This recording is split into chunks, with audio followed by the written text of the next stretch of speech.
Ahora sí, continuamos la sesión y yo creo que en nombre de todas las personas que aquí estamos, agradecemos muchísimo la presencia de los dos secretarios generales de las principales organizaciones sindicales del país, que son Pepe Álvarez por la Unión General de Trabajadores y Unai Sordo por Comisiones Obreras. Como sabéis, en fin, un secretario general siempre tiene muchas ocupaciones, pero en pleno fase final de la negociación de reforma laboral, mucho más, ¿no? Para nosotros es un honor que estéis aquí y además quiere decir que para comisiones y UGT, pues la función que representamos, la de relaciones laborales en el seno de la empresa, es importante. Por la otra parte, las personas que aquí están pues representan la función en las empresas españolas, día a día pues gestionan convenios colectivos, toda la norma laboral, tienen una amplia y dilatada experiencia y vocación en diálogo social y relaciones laborales, como podéis figurar, y además, y conozco personalmente a muchos de ellos, son un enamorado de la función, ¿no? Es decir, realmente la aman y le dan la importancia que tienen, que a veces pues no es fácil en el seno de la empresa. Hemos tenido toda una sesión de trabajo muy intensa, componentes muy brillantes, hubieran encantado, y en general había varias cuestiones. Hemos abordado la última, la inspección de trabajo, una visión jurídica de lo que hasta ahora sabemos de la reforma laboral, que es lo que vamos sabiendo y por tanto no todavía definitiva. Sí ha habido varias intervenciones concretas de empresas donde de alguna forma dicen que la transformación digital de las empresas es una realidad. El estatuto tiene 40 años, ¿hasta qué punto estamos o no? Hoy creo, te he leído, una cosa me ha llamado mucho la atención, Pepe, que estáis sindicalizando o trabajando con los youtubers para pedir derechos, por ejemplo, a YouTube, ¿no? Me ha llamado la atención y en esa línea. Vamos a debatir o vais a debatir, yo no participaré nada más que para presentarlo sobre el tema, ¿vale? No el tema, la reforma laboral, que supongo ya que la tenéis. Pepe, tú ya hablaste aquí una vez de aquella, nos anunciaste tu postura y la has ido haciendo, pero yo sin más quería, pues agradeciendo muchísimo, tenéis un tiempo que, bueno, expongáis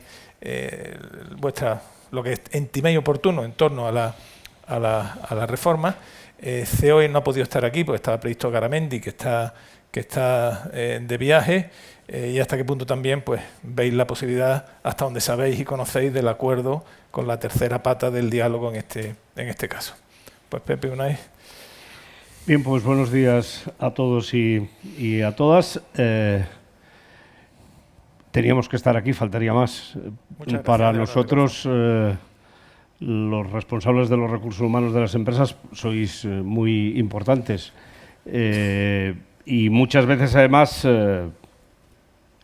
funciona bastante la complicidad entre las direcciones de recursos humanos y las organizaciones sindicales en el ámbito de las empresas y fuera del ámbito de las empresas, y por tanto solo faltaría que no estuviéramos hoy aquí con vosotras y con vosotros debatiendo.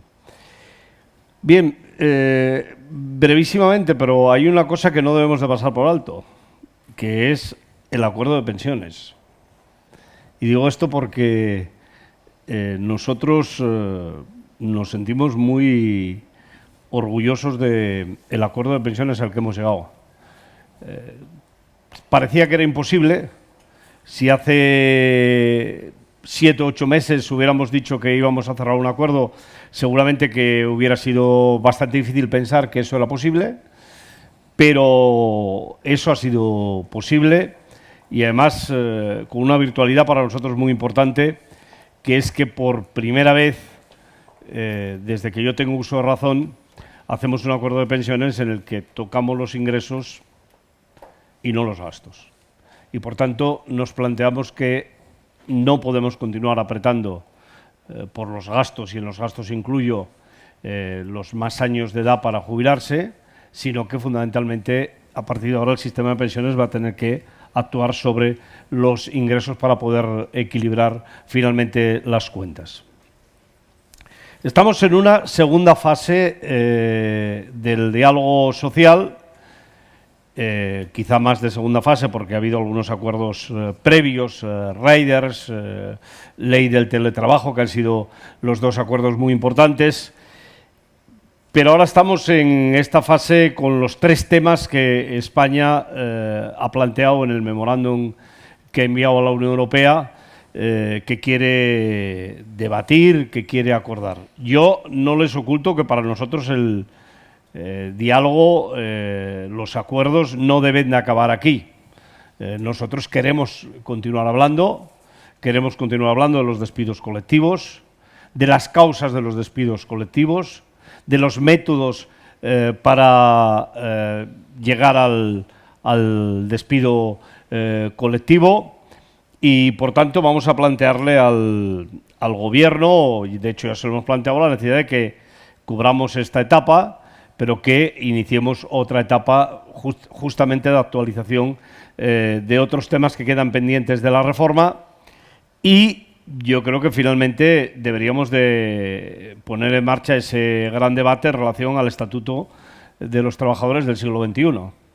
Ese del que tanto se ha hablado y que desde luego no lo resolvemos con los acuerdos que podamos llegar ahora en la fase de negociaciones en la que estamos, ni lo vamos a resolver tampoco, aunque podamos cerrar un acuerdo en relación con los despidos colectivos, porque yo creo que es mucho más profundo y, entre otras cosas, por ejemplo, el tema de los youtubers y de los operadores en la red, con toda seguridad, que es otra de las cuestiones que va a haber que empezar a situar. Por tanto, ese reto del Estatuto del siglo XXI queda pendiente y seguramente que los sindicatos nos vamos a poner a la cabeza de esa necesidad, porque yo creo que hasta ahora mucha de la gente que ha hablado del Estatuto del siglo XXI sobre todo lo ha hecho para no abordar la derogación de las reformas laborales, no con la intención de abrir el debate en relación al Estatuto de los Trabajadores del siglo XXI, sino sencillamente como excusa para no entrar en los temas trascendentales.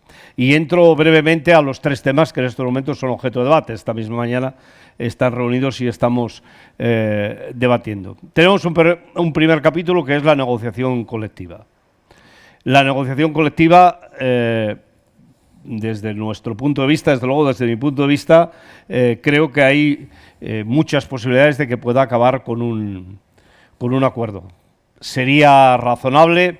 De hecho, desde hace ya 6 años, por tanto, estaba Fátima Báñez de ministra de Trabajo, ya había bastantes posibilidades de que pudiéramos llegar a un acuerdo con la COE. Si nada se vuelve hacia atrás, ese es un capítulo que básicamente pasará por la derogación de las reformas del Gobierno del Partido Popular, es decir, restaurar la ultraactividad, la prevalencia del convenio colectivo de sector sobre el convenio colectivo de empresa, y aquí yo me gustaría que, si hay dudas, las podamos discutir. A mí me extraña que haya saltado esta duda por parte de algunas representaciones empresariales en relación a si eso va a cambiar la situación de cómo estábamos antes del 2012. Por tanto, si va a afectar al convenio de empresa, aunque sea superior, el que el convenio de sector prevalezca, nosotros, por supuesto, lo negamos, porque antes del 2012 no afectaba, no vamos a hacer más que volver al 2012 y, por tanto, no tiene por qué afectar. Pero yo estoy dispuesto y creo que estamos dispuestos a que de este tema podamos hablar para asegurar que efectivamente dejamos la flexibilidad necesaria en los convenios colectivos para que eso se pueda desarrollar. Por tanto, yo diría que en la negociación colectiva hay algunas posibilidades, bastantes posibilidades, deberíamos de cerrarla con acuerdo y si quieren que les diga la verdad, me parece que es fundamental que eso lo hagamos con acuerdo, porque ese es el marco de relación fundamental entre empresas y trabajadores, entre representantes de los trabajadores y representantes de las empresas para solventar los conflictos en los ámbitos que no son más propios. Tenemos también otro tema que yo creo que debería ser objeto de acuerdo, sin demasiadas dificultades, sobre todo en este caso si el Gobierno no las pone, que es la regulación de lo que serían lo que veníamos a llamar los nuevos ERTEs. Creo que hay elementos más que suficientes con la experiencia que hemos tenido durante la pandemia para no complicarnos la vida e ir estrictamente a regular el tema de los ERTEs con un sistema que funciona muy bien, que por cierto gusta a empresarios, gusta a gobierno, gusta a sindicatos, que es el modelo alemán.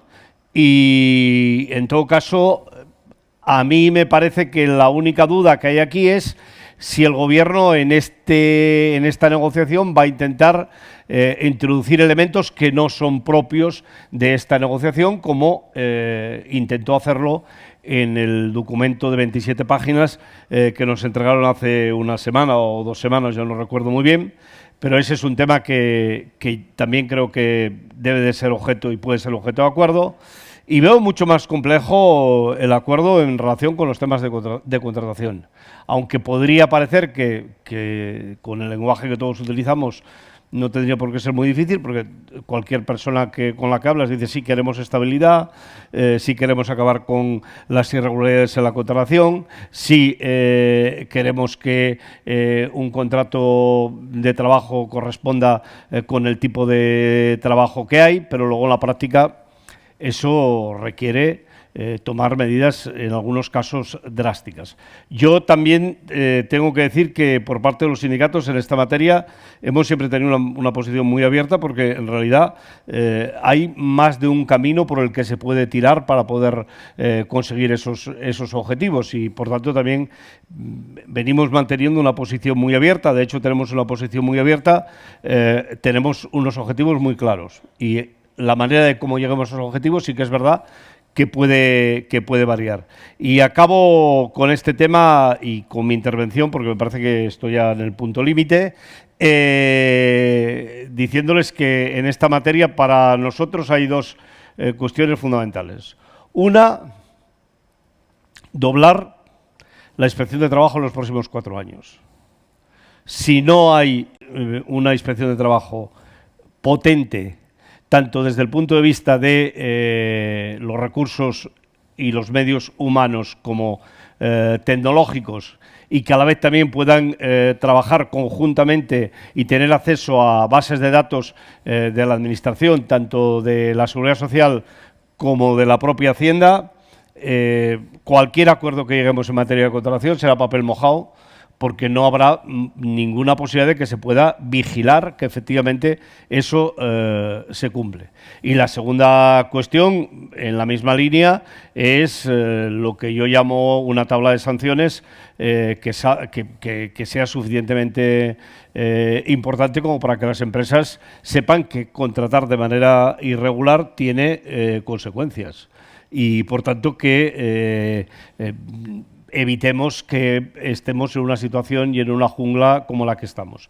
Ahora a la entrada me preguntaban que de 1 a 100 qué pensaba que pasaría en la negociación de las pensiones. Yo creo que les he dicho que estamos 50-50, 50-50.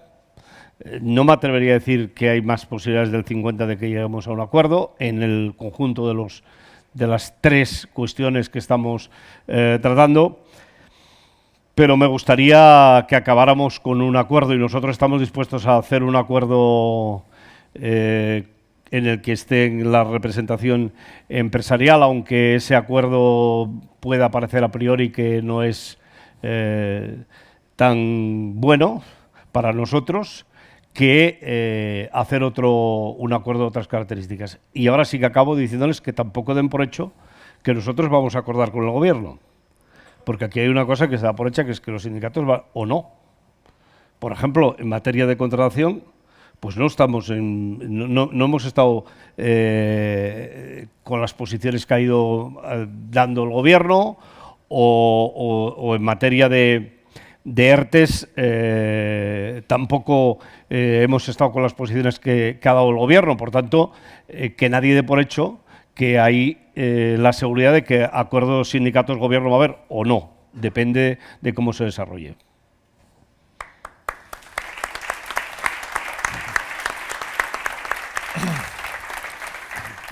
Pues muchísimas gracias, Pepe. Como gran y experimentado negociador que eres, maneja bien los cables 50-50. Ahí te quedas y nos dejas la puerta abierta, pero firmeza en tu postura. Muchísimas gracias. Unai, también muchísimas gracias por estar con con nosotros, también querría, y por apurar un poquito, ¿no?, meter la variable, como sabéis, hoy decía, estamos en un vórtice, no solamente la norma laboral, el gobierno, compromisos, sindicatos, sino más nuestros amigos europeos que nos observan, ¿no?, con lo cual tiene toda una componente realmente apasionante, ¿no? Y Unai, ¿cómo lo estáis viendo? ¿Cómo lo ves? ¿Estás en el 50 y 50 de tu compañero de aventuras, Pepe, en este caso? A mí, buenos días. Lo primero, a mí me han preguntado lo mismo los medios de comunicación y me ha dado un poco de risa. Me he reído detrás de la mascarilla, apenas se notaba, y he dicho que esto es muy difícil medir en términos de probabilidad y de porcentaje, ¿no? En todo caso, bueno, yo lo primero agradecer la invitación a participar en este panel. Yo lo veo más como un panel que como un debate, porque estando el secretario general de UGT y de Comisiones Obreras en el mismo panel, ya digo yo que en materia de reforma laboral habrá lo que sea, pero mucho debate no va a haber, porque tenemos unas posiciones, yo creo, prácticamente idénticas en la necesidad de corregir en profundidad y de actualizar en profundidad nuestro modelo laboral, ¿no? Yo lo primero voy a mirar la hora para no pasarme, quería poner en valor el diálogo social, aunque sea como simple entremés. Yo creo que el valor del diálogo social a lo largo de esta pandemia ha demostrado que es un intangible enorme para nuestro país, no solo por la profundidad de algunas de las medidas que hemos adoptado, el hecho de que se hayan regulado, por ejemplo, en un tiempo récord los ERTEs, y que de alguna manera haya sido la palanca para evitar la destrucción de un número indeterminado, pero seguro que millonario, de puestos de trabajo, pero ojo, también de empresas, que si hubieran tenido que gestionar la parálisis de actividad sin esta palanca, evidentemente se hubieran estrangulado financieramente hablando en el último año y medio, y esto tiene una importancia en sí, pero también como un marco, digo, el del diálogo social, que ha sido un contrapunto muy saludable para nuestro país respecto a los niveles de crispación y de polarización a la que se está tratando de conducir a la sociedad española, ¿no? Y este me parece que no es un tema menor. Pero dicho esto, yo creo que el diálogo social en España tiene que articularse de una forma mucho menos dependiente de la voluntad política de los gobiernos de turno. Yo creo que es un espacio que tendríamos que consolidar institucionalmente de una forma mucho más potente, y si me da tiempo creo que alguna cosita podré decir al final, ¿no? Con esta introducción yo señalaría, hablar cuando estamos los dos sindicatos en una mesa sobre reforma laboral, hablar el segundo tiene una ventaja y una desventaja. Primero, bueno, pues que tienes un poco la panorámica de toda la situación, pero por otro lado, pues prácticamente compartes todo lo que se ha dicho previamente, con lo cual pues es un poco, o puede ser un poco reiterativo lo que yo vaya a decir, ¿no? Y por tanto yo lo que quería era situar tres elementos que más allá de lo coyuntural, ¿no?, de la negociación, yo creo que tendríamos que situar como los elementos centrales de la regulación laboral que queremos, de qué parte de esta regulación laboral tiene que basarse en una derogación de la norma vigente y qué parte tiene que ver con algunas reflexiones estratégicas sobre el modelo laboral que necesita España, ¿no? Primero, lo ha adelantado Pepe Álvarez, pero yo lo digo nítidamente, es decir, para Comisiones Obreras y también para la UGT, es condición sine qua non para llegar a un acuerdo recuperar determinados equilibrios en la negociación colectiva.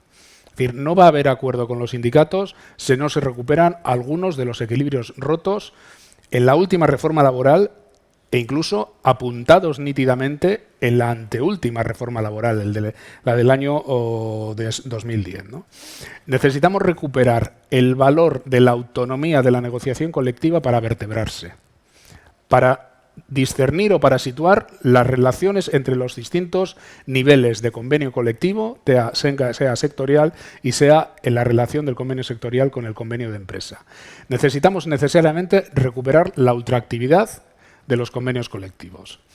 La ultraactividad ha sido un elemento que se apuntó, que se limitó en la reforma del año 2010 a 2 años de ultraactividad, salvo pacto en contrario, y que se agravó esta situación con la ultraactividad a un año que tenemos actualmente. Cuantitativamente no ha tenido un efecto enorme sobre los convenios colectivos, pero cualitativamente es un elemento de distorsión de la negociación colectiva de primer orden, porque no se negocia igual con la garantía de la vigencia indefinida del convenio colectivo que sin esa garantía. Y en contra de lo que se decía, en nuestra opinión, limitar la ultraactividad no es un acicate para la modernización de los contenidos del convenio colectivo. El convenio colectivo, si se momifican sus contenidos, no es porque tengas garantizado el empate en la negociación, por decirlo de alguna manera, sino es porque no seremos capaces de actualizar los contenidos del convenio a las nuevas realidades de la digitalización, de la formación, lo que sea.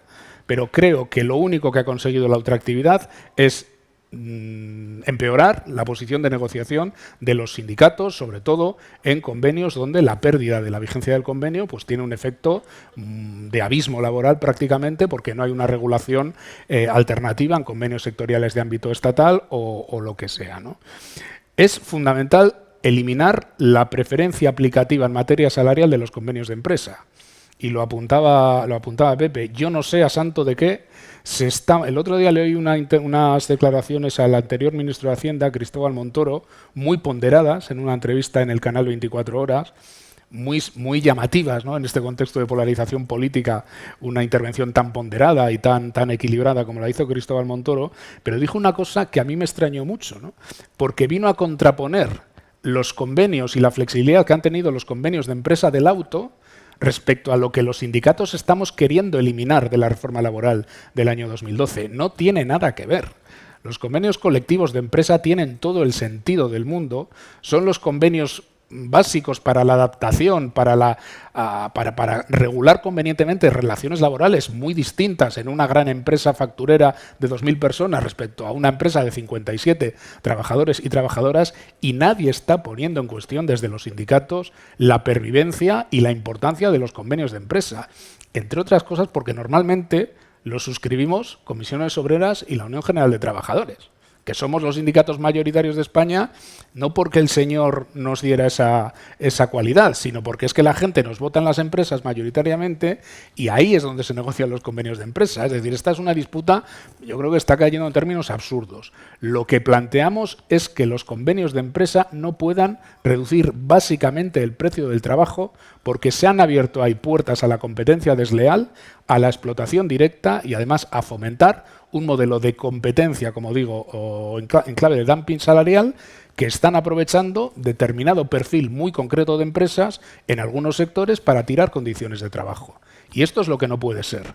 Por tanto, para nosotros recuperar la preferencia aplicativa del convenio sectorial, o eliminar la preferencia aplicativa del convenio de empresa respecto al sectorial en las materias que determinan el precio del trabajo, es, insisto, condición sine qua non, ¿no?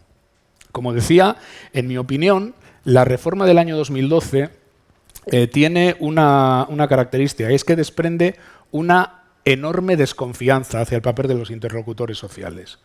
¿Por qué? Porque nosotros lo único que pedimos es que se deje en los ámbitos sectoriales vertebrar los ámbitos de negociación. En el año 2010 la reforma laboral ya preveía la preferencia aplicativa en materia salarial de los convenios de empresa, pero dejaba la puerta a que a través de acuerdos sectoriales o intersectoriales se pudiera limitar esa preferencia aplicativa. La del 12 es que ni confían los agentes sociales a la hora de determinar cómo vertebramos las relaciones entre convenios sectoriales y convenios de empresa. Por tanto, estos son para nosotros condiciones sine qua non, ¿no? Hay quien nos dice lo que apuntaba antes, que estamos poniéndonos muy rígidos en posiciones que no han tenido tantos efectos reales. Porque es verdad que en España no se han generalizado los convenios de empresa a la baja. Hay un error que yo creo que es puro dogmatismo, y si se me apura, puro dogmatismo bruseliano, pensar que el problema de la rigidez de la negociación colectiva en España, el supuesto problema, se solventaba abriendo la compuerta de que los convenios de empresa fueran los que pudieran reducir los salarios. Esto es una absurdez en cualquiera que conozca cómo funciona la negociación colectiva en España, el tamaño mínimo medio de la empresa en España y la dificultad de gestionar el convenio colectivo en las empresas pequeñas, en las empresas medianas y en las microempresas. Las empresas, para adaptarse a los cambios de ciclo económico requerirán de elementos de adaptación, de inaplicación temporal, de modificación sustancial, de los que también tendríamos mucho que discutir, pero no es la apertura de la caída de los salarios en el convenio de empresa la salida. Y de hecho esto no se ha aplicado. No hay talleres en España que se descuelguen de los convenios mediante nuevas unidades de negociación. No lo quieren ni en pintura. Por tanto, es yo creo que un debate bastante superado y que debiera servir, ojalá el optimismo de Pepe en ese sentido viera la luz, debiera servir incluso para poder negociar un acuerdo en estos reequilibrios de la negociación colectiva. Pero insisto, mejorar, o sea, recuperar la atractividad, el tema del convenio de empresa y mejorar los cauces de participación sindical en los procedimientos de inaplicación y de modificación sustancial de condiciones de trabajo, para nosotros las dos primeras son condición sine qua non, la tercera es condición más que deseable para poder llegar a un acuerdo, ¿no? El segundo aspecto que yo creo que tenemos que situar como elemento clave, no solo en la actual reforma, sino en lo que hagamos en modelo laboral en España, es cómo cambiamos los incentivos en los procesos de externalización productiva para que dejen de ser procesos de externalización de riesgos y que son más pensados para producir más barato en vez de para especializarse productivamente. Y aquí aparece algo que para los sindicatos también es muy importante y forma parte del núcleo duro de lo que creo que tiene que salir de esta reforma, y es la modificación de la contratación, lógicamente, y la modificación del artículo 42 del Estatuto de los Trabajadores, el que regula la subcontratación, ¿no? ¿Por qué? Porque en nuestra opinión, en España se ha producido un efecto muy perverso en la fragmentación de las cadenas de valor. Se han producido cada vez más situaciones de externalización de riesgos desde unas partes de las empresas hacia las cadenas de subcontratación y una utilización perversa desde hace 35 años de la temporalidad. La temporalidad en España no obedece solo ni principalmente y ahí están las estadísticas, a las razones de estacionalidad de nuestra economía. Responden, en nuestra opinión, a un sistema de incentivos y a un sistema de cultura empresarial instalada que hay que transformar. Los incentivos tienen que ver con algo que planteaba Pepe en su intervención. Mantener un nivel de contratación temporal, incluso aunque esté fuera del marco de la ley, aunque sea en fraude de ley, tiene unos costes tan limitados para las empresas que no disuade de su utilización. Y entonces se ha utilizado como un factor, como una especie de colchón de flexibilidad para que ante los cambios de ciclo económico o las transformaciones productivas que tiene que acometer una empresa o un sector, lo que hago es soltar el lastre de los temporales y luego ya veremos si vuelvo a contratar. Y esto ha generado una dualidad enorme en el modelo laboral español y además yo creo que unas ineficacias enormes que desde el punto de vista empresarial convendría revisar. Porque ¿qué incentivo va a tener un trabajador o una trabajadora a formarse permanentemente en una empresa, a adaptar sus cualificaciones, a buscar cómo consolida esas cualificaciones a través del reconocimiento de la competencia adquirida en la experiencia profesional, si tiene instalado en su cabeza que hasta los 40 y tantos años va a rotar indefinidamente de una empresa a otra y de un contrato a otro?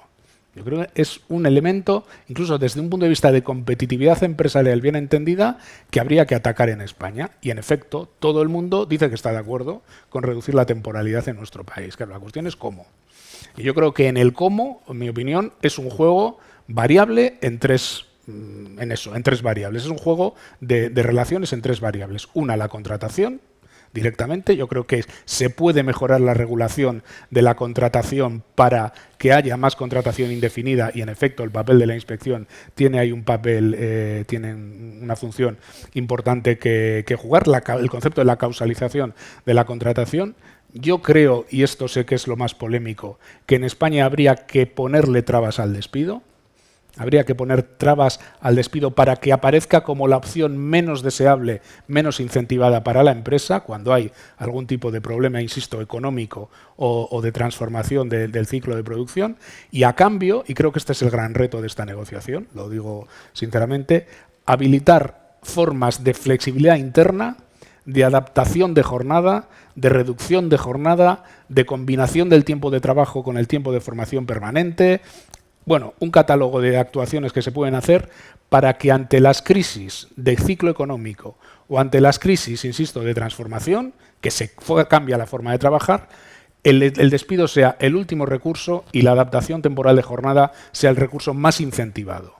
Un poco en la línea, en efecto, del modelo alemán. Alguien puede pensar, este modelo en España no sirve. Empresa media alemana mucho más grande que la española, presencia industrial en Alemania mucho más importante que la composición sectorial en España. Bueno, esto es así. Pero de esto de que no sirve ya lo veremos. Porque nadie nos decía a nosotros que hace 18 meses 500.000 de empresas iban a entrar en ERTE para hacer frente a una crisis pandémica. Yo ya sé que esto es un poco demagógico. Digo, claro, hombre, es brocha muy gruesa. Claro, se paró todo, pues todo el mundo alerte, se pagó casi todo. Es decir, ya sé que esto no es tan fácil, es como pasar de la brocha gorda al pincel fino. Pero yo creo que hemos dado un paso que culturalmente no es menor para tratar de intentarlo. Y yo creo que habría que tocar eso, medidas en materia de contratación, donde como aquí se señalaba, estamos abiertos, esto no tiene una fórmula mágica para arreglarlo, es decir, es un problema que tiene 35 años en España y que parte de una conceptualización X de cómo favorecer la inserción laboral de los jóvenes a través de la temporalidad, y esto ha acabado colonizando el modelo de gestión de la flexibilidad por parte de las empresas. Esto es un problema enorme, pero no se va a arreglar fácil. Hay que abordarlo. Yo, insisto, creo que habría que restringir, habría que dificultar el acceso al despido para entendernos. Y sé que eso en este foro pues es polémico con toda seguridad, pero creo que para favorecer unas dinámicas respecto a otras, hay que favorecer unas y hay que no favorecer otras. Y ahí creo que tendríamos que jugar. Y a cambio, este concepto de la flexibilidad interna que me parece determinante, ¿no? Y por último, muy corto, porque esto es lo que ahora mismo no está jugando un papel protagonista en la mesa de negociación, pero es muy importante. Y los sindicatos no renunciamos a abordarlo. Es todos los procedimientos, las causas y las garantías en los modelos de modificación de lo que se pacta, bien sean los convenios colectivos, bien sean los pactos que están al margen de los convenios colectivos. Me estoy refiriendo a las inaplicaciones y me estoy refiriendo al artículo 41, a los descuelgues. Queremos mejorar la capacidad de intervención de las organizaciones sindicales. No estamos a favor de las comisiones de trabajadores designados que desindicalizan el proceso de negociación, que lo desdemocratizan y que generan riesgos, en mi opinión, de modificaciones de condiciones con pocas garantías. Y esto nos lleva, y ahora sí que acabo, a lo primero que decía de sustentar institucionalmente mejor el marco del diálogo social. Si se está exigiendo en España a los agentes sociales que hagamos una gestión de la complejidad enorme de las relaciones laborales del siglo XXI, esto tiene que estar mejor sustentado institucionalmente. No se puede hacer desde el voluntarismo. En España se está exigiendo, yo creo que con buen criterio, a las empresas tener planes de igualdad, pero a los sindicatos intervenir en las fases de diagnóstico de los planes de igualdad. Y estamos de acuerdo, lo hemos firmado con el Gobierno porque estamos de acuerdo. Se nos otorgó en los ERTEs preferencia de intervención en los periodos de consulta en las empresas donde no hay RLT. Y estamos de acuerdo, de hecho lo pedimos en la mesa. Creo que esto debiera incorporarse al artículo 41, en mi opinión. Tenemos una panoplia de intervenciones que luego hay que sustentar con los recursos siempre limitados de las organizaciones sindicales y, en su caso, de las organizaciones empresariales. Yo creo que tenemos que repensar también cómo intervenimos en todos esos procesos de una forma mucho más armada. Yo no sé si son, no sé si en el marco de los propios convenios colectivos ahí se puede jugar un papel, las comisiones paritarias, habría muchas fórmulas de intervenir en este terreno. Pero este es un debate que esta sociedad tiene que abordar en serio. Yo creo que en España hay que abordar el debate sobre la ley de participación institucional de los agentes sociales. Si de verdad queremos abordar desde la inteligencia colectiva que emana del diálogo social, de los agentes sociales y de las instituciones, para abordar los retos de la digitalización, de la transición productiva, de la transición ecológico-energética y el montón de cambios en las formas de trabajo que va a haber y que se pueden abordar de una forma anárquica o de una forma de un intento de gestión compartida por los agentes sociales. Y con esto pues termino.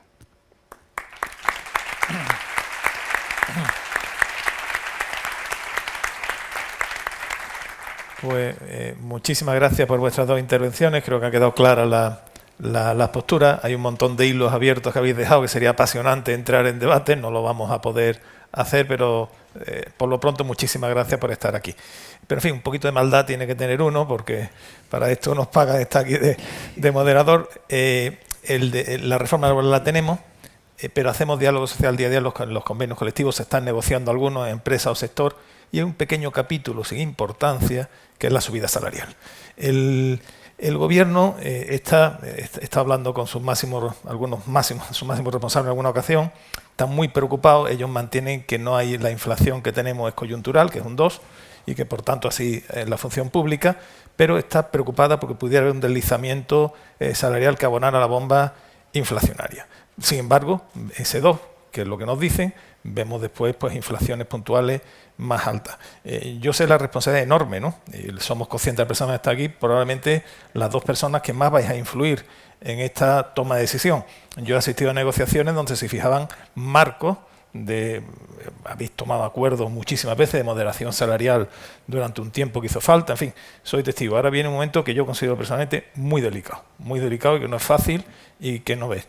¿Va a haber alguna posición de los sindicatos en torno a alguna instrucción general o con o sin acuerdo con gobierno y patronal en torno a una recomendación de subida salarial? Sé que la pregunta es candente y no se habla, pero bueno, en el gobierno y todo estamos viendo esto porque no sabemos qué puede pasar. Bueno, a nosotros lo que realmente nos hubiera gustado es que hoy ya tuviéramos constituida la mesa del acuerdo de negociación colectiva con la COE. Yo creo que si de verdad queremos abordar este proceso de negociación con criterios objetivos que nos permitan de alguna manera solventar esta fase de los convenios colectivos sin demasiada complicación, lo que se hace es absolutamente necesario restablecer el marco de diálogo en el ámbito general, que es el ANC, que es el Acuerdo de Negociación Colectiva. Y en ese sentido, las 2 organizaciones se lo venimos reclamando a la COE, pues yo creo que desde hace 6 meses, porque de hecho el anterior acabó en enero del 20. Si es así, yo creo que va a haber un margen para poder hablar ampliamente sobre si la inflación que tenemos en estos momentos es coyuntural o no, y qué hacer para que no se convierta en definitiva, aunque yo creo sinceramente que la subida de los salarios en España no será un elemento inflacionista muy importante como algunos expertos determinan. En España es evidente que hay un problema de salarios. Llevamos muchos años, no unos pocos, muchos años, con una moderación salarial muy importante. Nos equiparemos con cualquier país de la Unión Europea que nos equiparemos, la equiparación siempre sale en contra nuestra. Si miramos los costes laborales unitarios, ocurre 3/4 de lo mismo. Por tanto, el 21 tiene que ser un año de subida de salarios, si es posible dentro de un acuerdo, y si no es posible, pues yo creo que vamos a tener conflictos importantes. El de Cádiz solo es uno. El metal de Cádiz solo es uno. Y aunque hay esta idea en España de que el convenio de Cádiz, sobre todo la gente que oye muchas tertulias y que está mucho viendo y escuchando en los medios de comunicación, que es un conflicto que se ha generado en el aire, no es un conflicto que se ha generado en el aire, es un conflicto de la Unión General de Trabajadoras y de las comisiones obreras. Nosotros somos los protagonistas del convenio del metal de Cádiz, no lo es no sé qué otra historia, y en consecuencia a mí me parece que sería bueno el que pudiéramos sentarnos y seguramente que abordar también. Hay algunos medios para poder abordar si estamos ante una inflación coyuntural o no. también en el marco de la negociación colectiva. Y de hecho, a mí me consta que hoy mismo que están discutiendo este tema en la mesa de negociación del Convenio del Metal de Cádiz, es una de las cuestiones que está encima de la mesa, pero en todo caso lo que nosotros no vamos a arriesgar la negociación colectiva en un momento en el que la inflación está dobla, más que dobla en relación a la que dicen que hipotéticamente es la que es real. No vamos a hipotecar el futuro. Tendremos que hablar de este momento inflacionista en el que estamos. No sé si os ha aclarado algo o no, sí. Pero en todo caso yo creo que ese es el marco y es el punto en el que nos gustaría estar, sobre todo volviendo a la mesa de negociación del acuerdo de negociación colectiva. Sí, la pregunta está muy bien tirada, pero eres perfectamente consciente. Irresponsable, soy consciente que es irresponsable profundamente, pero que es una pregunta que nos puede meter en un lío. Por eso. Contestemos de una manera o contestemos de otra, y por tanto necesariamente vamos a tener que ser crípticos, ¿no? Y habrá quien seguramente lea entre líneas lo que queremos decir, ¿no?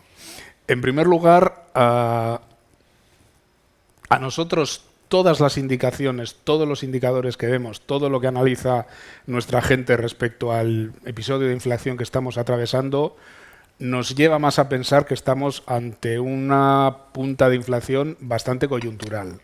No sé si tanto como se decía, de apenas unos pocos meses, pero aparentemente bastante coyuntural. La inflación subyacente dista mucho de estar en el 5 y pico %, pero esos elementos de coyuntura yo creo que tienen también distinto tenor, porque alguno apunta a que va a permanecer durante largo tiempo. Es decir, que vamos a precios energéticos altos durante un largo tiempo, esto tiene toda la pinta, ¿no? Y este es uno de los factores que más está incidiendo en la inflación. El otro, pues lo que tiene que ver con los estrangulamientos en las cadenas de suministro y lo que eso genera a la hora de inflar precios, sí tiene pinta que será más de coyuntura. Y luego hay otro elemento, es que estamos haciendo una comparativa interanual con un año anterior, que tampoco es un año normal a la hora de hacer cálculos, ¿no? Por tanto, nosotros sí nos inclinamos más a pensar que esto es un elemento de coyuntura, aunque no una coyuntura tan cortita quizás como podía pensarse. Quizás dure algunos meses más de lo que esperamos. Yo el otro día me pasaban algún dato de algún índice que yo ni conocía que existía, pero que empieza a apuntar a una cierta moderación de precios, el llamado índice báltico, creo que es el de los fletes, y que daba ya pie a pensar que algunos precios se moderaban, ¿no? Bueno, primera reflexión. Segunda reflexión, un poco en la línea de lo que comentaba Pepe. Yo creo que es verdad que las políticas socioeconómicas en el ámbito laboral no se pueden mover a los impulsos de vértigo, de velocidad, en los que hoy en día se mueve la política mediática, bueno, el mundo mediático y el mundo político en nuestro país. No podemos estar pensando que en función de la coyuntura de 2 semanas que ocurre no sé qué, se pueden definir planteamientos salariales de largo plazo, porque esto sería un disparate. Pero pongamos precisamente por eso en valor algo que yo creo que no siempre se ha puesto en valor en España, que son los acuerdos por el empleo y la negociación colectiva, los distintos ANCs. Y cuando digo pongamos en valor, digo que no lo pongamos retóricamente en valor, sino que lo pongamos en valor de manera que cuando negociamos unas orientaciones del ANC, realmente los negociantes lo traslademos a las mesas de negociación. Porque ahora se ve la importancia de esas decisiones estratégicas que salen del flash del telediario, porque son útiles para determinar políticas macro a largo plazo, siempre y cuando luego los agentes negociadores seamos medianamente fiables. Yo ya sé que lo que pone en una ANC nadie puede garantizar que va a ser lo que llegue a la última empresa de España, pero demasiadas veces los sindicatos nos hemos visto que cuando los acuerdos eran de cierta moderación salarial, eran prácticamente dicho y hecho que eso iba a las mesas, y cuando eso hemos hecho acuerdos más ambiciosos desde el punto de vista salarial, en muchas mesas de negociación se quedan como auténtico papel mojado.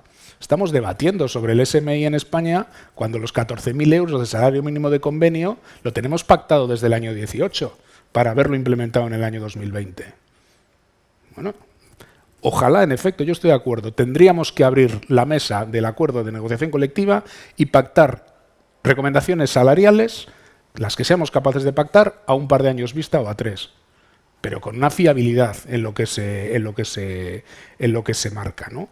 Y desde este punto de vista, pues me parece que hay que poner en valor esos ANCs, ¿no?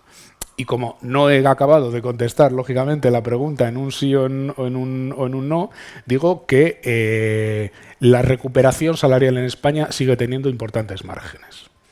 No estamos hablando de trasladar reivindicaciones del 5,4% mañana a las mesas. Pero yo creo que en España, que la inflación se va a moderar, hay márgenes para una subida salarial en los próximos tiempos con la capilaridad que tiene la negociación colectiva en España, que esto es algo también muy importante.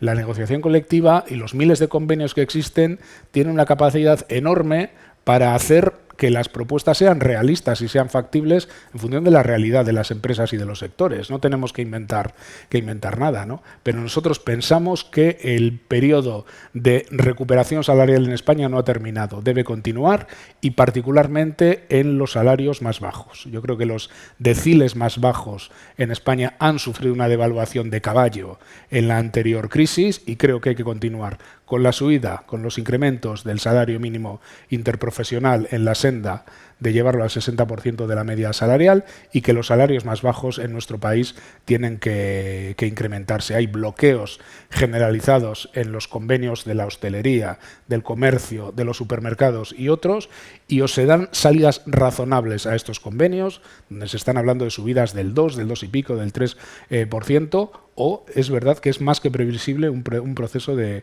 conflictividad que se está abriendo paso ya, ¿eh? En España ahora mismo está en la tele Cádiz, pero no es Cádiz, es Alicante, y son un montón de convenios colectivos. Reorientemos esto, intentemos cerrar acuerdos, pero en nuestra opinión, España, la productividad de la economía española, la pinta del crecimiento de la economía que vamos a tener en los próximos años, deja todavía márgenes para una recuperación intensa de los salarios. Pues muchísimas gracias a los dos. Yo creo que hablo en nombre de todos los miembros de Adirelat. En fin, nos sentimos, más allá de muy agradecidos por vuestras palabras, por conocer la postura de vuestras organizaciones, muy honrados en lo personal que hayáis querido estar en nuestra casa en un día tan importante como nosotros. Voy a pedir un fortísimo aplauso de agradecimiento por su presencia. Muchísimas gracias.